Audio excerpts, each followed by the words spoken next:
Olá, pessoal. Muito bem. Vamos lá então para a nossa aula de número 24, nossa última aula do nosso curso de mecânica, né?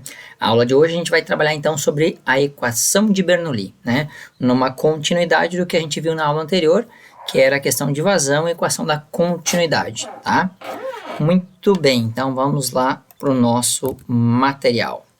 Então, equação de Bernoulli, né? A equação de Bernoulli ela vai descrever o comportamento, então, de um fluido que se move ao longo de um tubo, tá? Então, nós temos a figura ali demonstrada, é um tubo que sofre uma variação na sua área, tá? Então, a gente tem a parte do segmento 1 à esquerda, que tem uma área menor, o segmento 2 à direita tem uma área maior, e além da variação da área, esse tubo também sofre uma variação na sua posição em relação à sua altura, tá? Muito bem. Então, o que a equação de Bernoulli vai trabalhar? Ela relaciona, então, a variação da pressão, a variação da altura, a variação da velocidade em um fluido que é incompressível, tá? Num escoamento estacionário, tá? Além disso, ela é obtida como uma consequência da conservação de energia, tá? Ela vai trabalhar com a ideia de conservação de massa, conservação de energia, tá? Muito bem. Então, analisando a situação aí descrita na figura, tá? Como um sistema não isolado, o que a gente vai ter, gente, tá?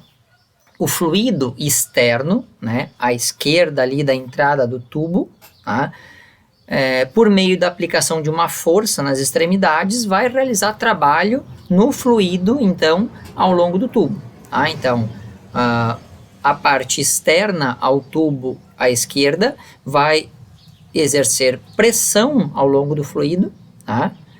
Por meio de uma aplicação de força, e isso vai realizar trabalho ao longo de todo o fluido desse tubo aí, tá? Muito bem. Esse trabalho, então, realizado por esta força externa, tá? Ela vai causar, então, esse trabalho vai causar a variação da energia cinética, tá? Em função da variação da velocidade ao longo do tubo. A gente já viu na aula anterior, quando aumenta o diâmetro do tubo, a velocidade vai diminuir. Tá? Então, é o que acontece quando o líquido sai do segmento 1 para o segmento 2. Aumenta o diâmetro, aumenta a área, diminui a velocidade. Tá? E também vai causar uma variação da energia potencial do fluido, em função dessa variação de altura no tubo, tá? Nesse segmento médio do tubo, né? Visto que no tubo 1 à esquerda a gente tem uma altura H1, e no tubo 2 ali, no segmento 2 à direita, tem uma altura H2. Essas alturas são diferentes, então a gente vai ter uma variação da energia potencial, né, gravitacional deste fluido. Muito bem. Bom, pelo princípio de conservação de energia, a gente vai poder escrever o quê? Né?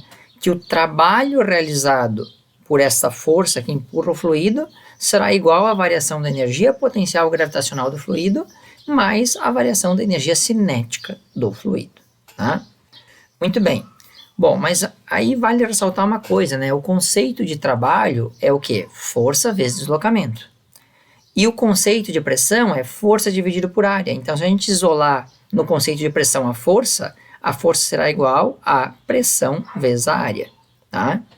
E aí, no conceito de trabalho, que é força vezes deslocamento, a gente substituir a força por pressão vezes área, vezes o deslocamento, aqui vale ressaltar o seguinte: a área do tubo vezes o deslocamento do fluido corresponde ao volume do segmento. Tá? Então, ó, este trabalho aqui a gente vai substituir por P vezes ΔV.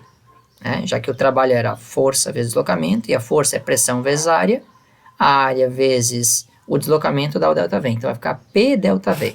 Então, o trabalho vai ser o trabalho realizado no segmento 1 menos o trabalho realizado no segmento 2. Então, P1 ΔV menos P2 ΔV. Igual, aí quem que a gente vai ter do outro lado? A variação da energia potencial gravitacional. E a energia potencial gravitacional do líquido no segmento 2 menos a energia potencial gravitacional do líquido na seção 1. Sempre o maior menos o menor, tá? E a variação da energia cinética, né? Então, a gente vai ter também, ó, mv2 menos mv1. Né? Lembrando que a velocidade elevada ao quadrado, tudo isso dividido por 2, certo? Muito bem. Colocando, então, os termos comuns em evidência, a gente vai obter o quê? Ó? O ΔV está aqui nos dois segmentos da primeira equação, tá? Então, a gente vai poder fazer o quê? Bota o ΔV em evidência, vai ficar P1 menos P2. Depois tem o segmento MG nos dois aqui comuns também, então bota em evidência MG que multiplica H2 menos H1. E aqui o termo que está em evidência nos dois é M dividido por 2. Então vai ficar M dividido por 2 que multiplica V2 ao quadrado menos V1 ao quadrado. Tá? Muito bem.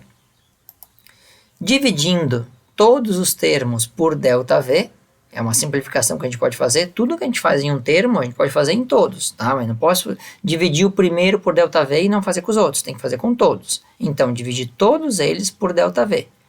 Nesse primeiro, ΔV vai poder simplificar. Simplifica o ΔV aqui com o ΔV aqui, tá?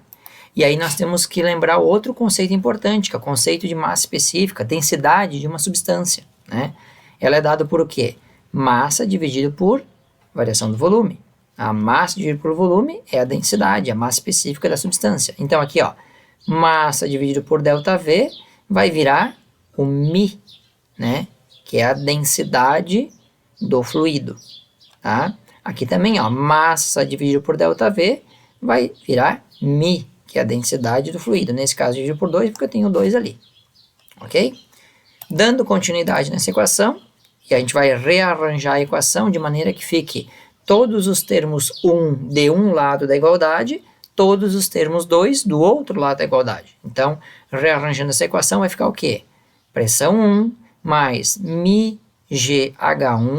mais μV1 elevado ao quadrado dividido por 2 será igual a pressão 2 mais μgH2 mais μ vezes V2 ao quadrado dividido por 2.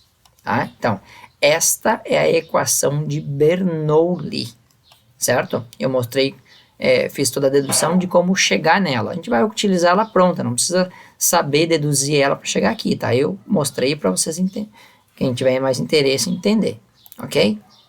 Muito bem, nessa equação aqui é importante destacar as unidades, gente.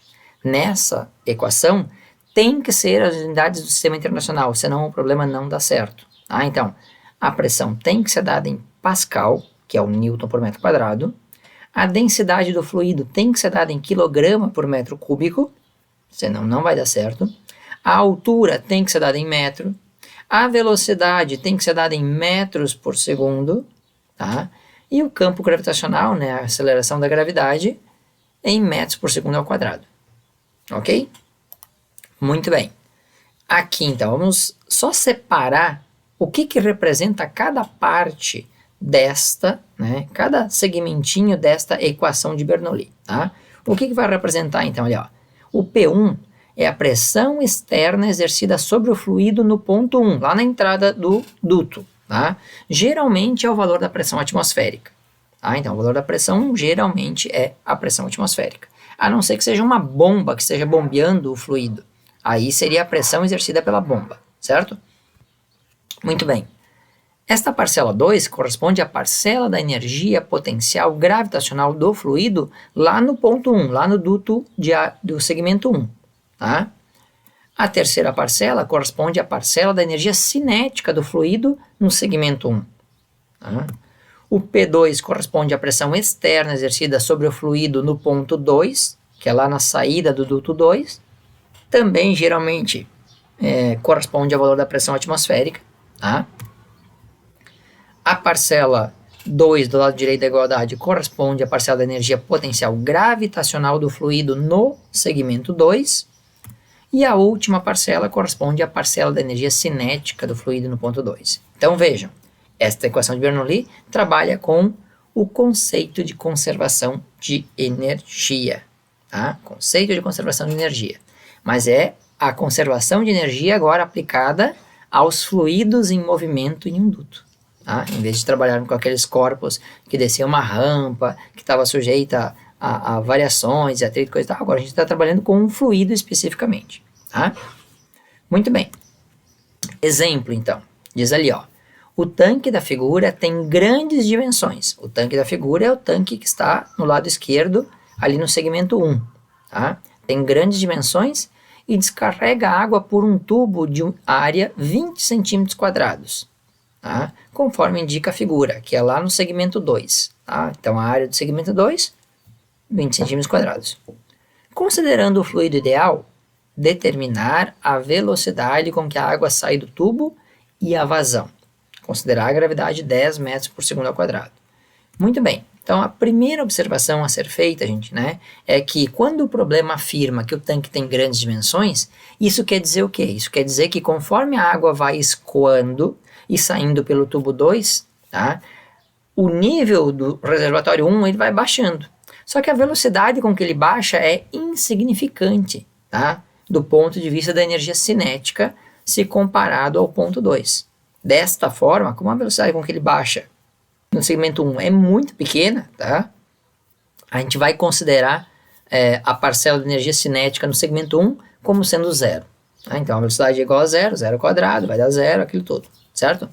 Então, como consequência disso, o que a gente vai ter? Ó, vai pegar a equação de Bernoulli, vai simplificar os termos da pressão atmosférica no lado esquerdo da igualdade e no lado direito, porque aqui em cima, quem é que exerce pressão na coluna de líquido? A pressão atmosférica. Quem é que exerce pressão na coluna de líquido aqui na saída do tubo 2? A pressão atmosférica. Só que a pressão atmosférica aqui é a mesma, né? Então, essa aqui como estaria somando, passaria subtraindo, aquela menos essa daria zero. Então, eu posso simplificar a pressão atmosférica porque são ambas iguais em ambos os lados da igualdade. Como a velocidade com que o tubo 1 aqui, a velocidade com que a água vai descer no tubo é insignificante, então eu vou anular também a parcela da energia cinética. Tá? Então, vai sobrar só a parcela da energia potencial gravitacional no tubo 1, igual a parcela da energia potencial gravitacional no tubo 2, mais a energia cinética, que é a velocidade com que a água vai sair aqui. Tá? Então, o que a gente vai ter? Bom, como a massa específica da água consta em todos os termos da equação, a gente vai poder simplificar ela. Tá? Então, vai sobrar o que ali? Ó? Vai sobrar gravidade vezes a altura 1, igual a gravidade vezes a altura 2, mais a velocidade 2 elevado ao quadrado dividido por 2. Então vejam, aquela equação de Bernoulli que parecia gigantesca inicialmente, ela virou uma equaçãozinha bem pequenininha, com poucos termos. Tá? Então agora o que eu vou fazer? Vou substituir os dados no problema, cuidando para que os dados estejam em unidades do sistema internacional.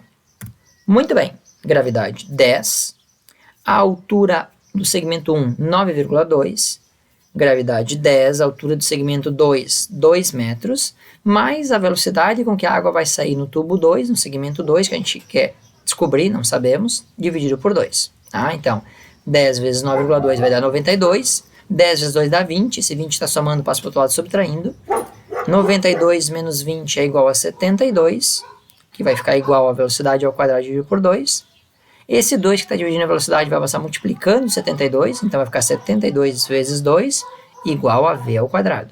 72 vezes 2 dá 144. E a raiz de 144 é 12. Então a velocidade com que a água sai no tubo 2 é de 12 metros por segundo. E o problema é saber também a vazão. Então agora a gente vai buscar o conhecimento da aula anterior, né? A equação de vazão e continuidade. Tá? Então, o que acontece? Calculando a vazão na saída do tubo. Primeira coisa, unidades. Importante, cuidado com as unidades. A área do problema está dada em centímetros quadrados. Eu vou passar para metro quadrado. Né? Então, vou ter lá a área, 20 centímetros quadrados. Para passar para metro quadrado, divide por 10.000. Tá? 20 dividido por 10.000 vai dar 0,002, que vai dar, então, a área do tubo 2, certo? E a velocidade na saída 2 é aquela que a gente calculou pela equação de Bernoulli no início do problema, né? Que foi 12 metros por segundo ao quadrado. Aí vai aplicar, então, a equação da vazão, né? Vazão, área vezes velocidade. Tá? Então, a vazão eu vou ter o quê? A área, 0,002 metros quadrados, vezes a velocidade, 12 metros por segundo. Tá? Então, quando eu multiplico isso, eu vou ter 0,002 vezes 12, vai dar 0,024. Metro quadrado vezes metro por segundo dá metro cúbico por segundo. Então, a vazão de saída de água nesse encanamento aí é de 0,024 metros cúbicos por segundo. Mas 0,024 metros cúbicos a gente não tem muita dimensão. Então, calculei, achei a resposta em unidade de sistema internacional. Metro cúbico por segundo unidade do sistema internacional. Beleza. Agora eu vou converter essa unidade para uma unidade que seja mais fácil de compreensão para todo mundo, né? Que seria o quê? Litros. Tá? Então eu transformo o metro cúbico para litros. Aí vale lembrar a proporção. 1 metro cúbico corresponde a 1000 litros. Então eu vou pegar aquela resposta ali, 0,024 metros cúbicos por segundo, e vou multiplicar por 1000. Multiplicando isso por 1000, eu vou obter o resultado, então, uma vazão de 24 litros por segundo. 24 litros por segundo. Tá? Esta é a vazão, então, de saída neste duto. Ok? Com isso, a gente fecha o exercício e fechamos esta aula sobre a equação de Bernoulli. Vocês vão ficar com 2 exercícios para resolver, tá? E fechamos aqui, então, a nossa aula e fechamos o nosso curso de mecânica, né? São 24 aulas para fechar o nosso curso de mecânica, tá? Bom estudo a todos, tá? Um abraço e até as próximas, gente. Valeu!